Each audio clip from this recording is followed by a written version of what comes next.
اسی طریقے سے ایک صاحب نے سوال کیا، اگر کوئی شخص طالب علم ہو اور وہ رمضان کی وجہ سے امتحان کی تیاری نہ کر سکتا ہو تو اس کے والدین، بہن بھائی اور دوست اسے ہدایت کریں کہ وہ روزہ نہ رکھے اور اس کے عوض 30 کے بجائے 40 روزے کسی دوسرے سے رکھوا لیے جائیں، تو کیا ایسے طالب علم کو روزے چھوڑ دینے چاہیے؟ کیا جو روزے اس کا عزیز اس کو رکھ کے دے گا وہ دربار یزدی میں قبول ہو جائیں گے؟ اس بارے میں کیا حکم ہے؟ تو اس کا جواب یہ ہے، امتحان کی عذر کی وجہ سے روزہ چھوڑنا جائز نہیں ہے، اور ایک شخص کی جگہ دوسرے کا روزہ رکھنا درست نہیں ہے۔ نماز اور روزہ دونوں خالص بدنی باتیں ہیں، ان میں دوسرے کی نیابت جائز نہیں۔ جس طرح ایک شخص کے کھانا کھانے سے دوسرے کا پیٹ نہیں بھرتا، اسی طرح ایک شخص کی نماز پڑھنے روزہ رکھنے سے دوسرے کا ذمہ فرض ادا نہیں ہوتا۔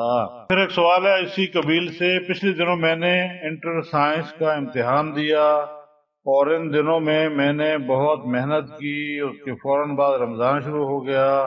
اب چند دنوں میں پریکٹیکل ٹیسٹ شروع ہونے والے ہیں، لیکن میری تیاری نہیں ہو رہی کیونکہ روزہ رکھنے کے بعد مجھ پر ذہنی غنودگی چھا جاتی ہے، ہر وقت سخت نیند آتی ہے، کچھ پڑھنا چاہوں بھی تو نیند کی وجہ سے پڑھ نہیں سکتی۔ اصل میں اب مجھ میں اتنی قوت اور توانائی نہیں ہے کہ میں روزے کے ساتھ ساتھ ذہنی طور پر کچھ پڑھ سکوں۔ کیا کس حالت میں روزہ رکھ سکتی ہوں؟ اگر روزہ رکھتی ہوں تو پڑھائی نہیں ہو سکتی کیونکہ کمزوری بہت ہو جاتی ہے اور مجھ میں توانائی بہت کم ہے، یعنی میں بوڑھی ہو گئی ہوں۔ تو جواب جی اس کا یہ ہے کہ کیا پڑھائی روزے سے بڑھ کر فرض ہے؟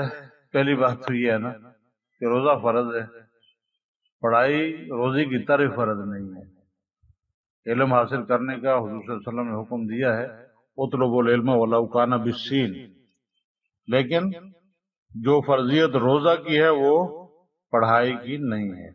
سوال، کیا اس حالت میں کمزوری کی حالت میں مجھ پر روزہ فرض ہے؟ اگر روزہ رکھنے کی طاقت ہے تو روزہ فرض ہے، اگر روزہ رکھنے کی طاقت ہے تو روزہ فرض ہے۔ سوال ہے، اگر میں روزہ نہ رکھوں تو اس کا کفارہ کیا ادا کرنا ہوگا؟ تو جواب اس کی ہے کہ قضا روزہ بھی رکھنا ہوگا اور روزہ قضا کرنے کی سزا بھی برداشت کرنی ہوگی۔ آپ نے روزہ جان بوجھ کے چھوڑ دیا ہے تو اب روزے کے بدلے میں تو روزہ رکھو گے، اور جو روزہ کھا لیا تھا آپ نے تو اللہ معاف کرنے والا ہے، معاف کر دے تو اس کے لیے بڑی بات نہیں، اور اگر مواخذہ کرے تو جی اس کے بدلے میں سزا بھگتنی پڑے گی۔